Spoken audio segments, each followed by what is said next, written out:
안녕하십니까. 10월 1일 산업뉴스입니다.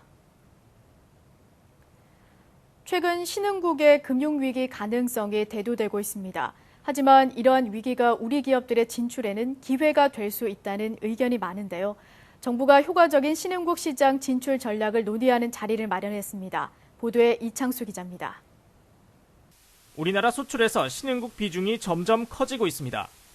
지난해에는 전체 수출 중 약 72%를 차지할 정도로 신흥국은 우리의 주력 시장으로 부상했습니다. 우리나라가 세계 8대 무역 강국으로 성장할 수 있었던 것 또한 신흥국의 힘이 큽니다. 최근 글로벌 경제의 불확실성에서도 신흥국은 여전히 잠재성이 높은 시장으로 각광받고 있습니다. 신흥국 정부가 이제 어려울 때 오히려 우리 기업들이 진출함으로 해서 신흥국의 국가와의 신뢰를 쌓을 수 있고, 두 번째로 이제 우리나라 기업들, 진출 기업들한테는 우량 기업을 M&A 할 수 있는 좋은 기회가 되고 있습니다. 지난 9월 30일 산업통상자원부와 코트라는 효과적인 신흥국 진출 전략을 모색하기 위한 포럼을 개최했습니다. 신흥 시장의 주요 트렌드와 특성을 분석해 진출 방안을 논의하자는 취지입니다. 정부는 신흥국별 소득 수준과 경제 발전 정도를 분석해 기업의 시장 진출을 돕고 공적 개발 원조 활용 등을 통한 진출을 적극 지원하겠다고 발표했습니다. 아울러 양자 또는 다자 협력 채널을 동원해 우리 기업의 통상 애로 해소에도 힘쓰겠다고 밝혔습니다. 우리 기업이 직면하는 통상 애로 해소에도 심혈을 기울여 나갈 계획입니다. 한편 다자개발 은행과의 협력도 강화해 프로젝트 재원을 확보하고 우리 기업의 공공조달 및 프로젝트 입찰 참여도 적극 지원해 나가겠습니다. 현재 우리나라가 더욱 관심을 가져야 할 신흥국은 취약 시장으로 분류된 인도네시아와 터키 등 5개 국가. 지난해 5개 취약 신흥국으로의 수출은 총 429억 1천만 달러로 총 수출의 7.8%를 차지했습니다. 산업뉴스 이창수입니다. 방송과 영화 촬영에 관한 최신 동향을 한눈에 살펴볼 수 있는 국제방송영화 촬영장비 전시회가 지난달 30일 개막했습니다. 2회째를 맞는 이번 전시회에는 국내외 최신 영상 장비와 다양한 촬영 기술을 선보이고 직접 체험할 수 있는 기회까지 마련됐습니다. 강신일 기자가 취재했습니다. 물속에서도 물밖과 똑같이 촬영할 수 있는 수중 카메라입니다. 실내 수영장용 수중 카메라부터 깊은 바다에서의 다큐멘터리 촬영이 가능한 고가의 장비까지 모두 모였습니다. 빛이 잘 퍼지지 않는 물속에서도 또렷한 화면을 만들 수 있는 수중 조명도 그중 하나입니다. 여기에 전시되어 있는 그 하우징하고 수중 조명 같은 경우는 그 특수한 거기 때문에 영화나 드라마에서 많이 활용을 하고 있고요. 또 개인으로 쓰기에는 좀 그 가격이나 이런 것들이 많이 비싸고 하기 때문에 영화나 드라마에서 또 광고에서도 또 활용을. 올해로 2회째를 맞는 국제방송영화 촬영장비 전시회가 지난달 30일 일산 킨텍스에서 사흘 일정으로 개막했습니다. 드라마 세트장을 그대로 재현해 촬영 과정을 볼 수 있고 다큐멘터리 특수 촬영을 체험할 수 있는 공간도 있어 전시뿐 아니라 교육에 효과도 있다는 평가입니다. 제가 방송 영상 제작 전공을 하는데요.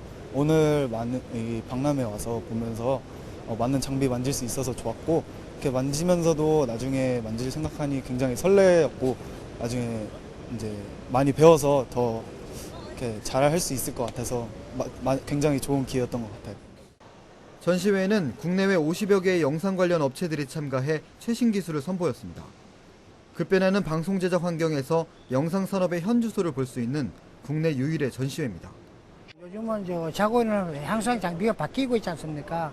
그런데 그의 최고의 그 신장비들을 한 군데 모아가지고 촬영 감독들이 영상인들의 촬영 모아서 한 군데에서 장비를 볼 수 있고, 또한 그 실제로 체험도 해보고 어떤 프로그램에 필요한 장비를 선택할 수 있는.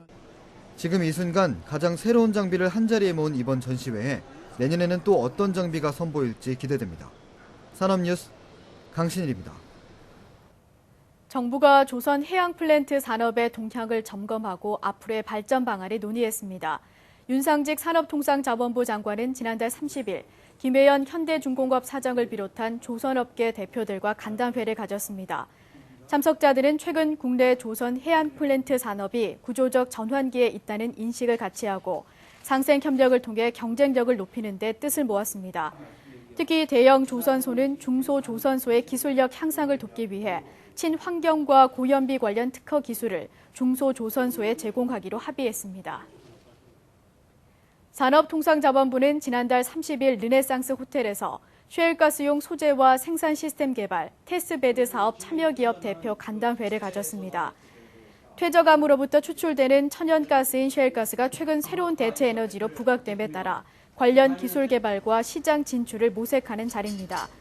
이번 사업을 통해 석유가스와 가스공사는 광구 개발 시 필요한 다양한 구매선을 확보하고 관련 기업들은 셰일가스 시장에 진출할 수 있는 발판을 마련할 것으로 기대됩니다. 계속해서 주요 산업단신입니다. 8월 중소제조업의 평균 가동률이 전월 대비 소폭 상승했습니다. 중소기업 중앙회가 중소제조업체 1,320개사를 대상으로 8월 중소제조업 평균 가동률을 조사한 결과 지난달보다 0.5%포인트 상승한 71.5%로 나타났습니다. 한국전력 등 산업통상자원부 산하 41개 공공기관장들은 지난 30일 윤상직 장관과 간담회를 가졌습니다. 이 자리에서 참석자들은 현장 중심 경영과 비리 척결, 체계적 관리 시스템 구축 등 주요 현안에 대해 논의했습니다. 지난 9월 30일 산업통상자원부 산하 한국자동차 튜닝산업협회가 발족했습니다.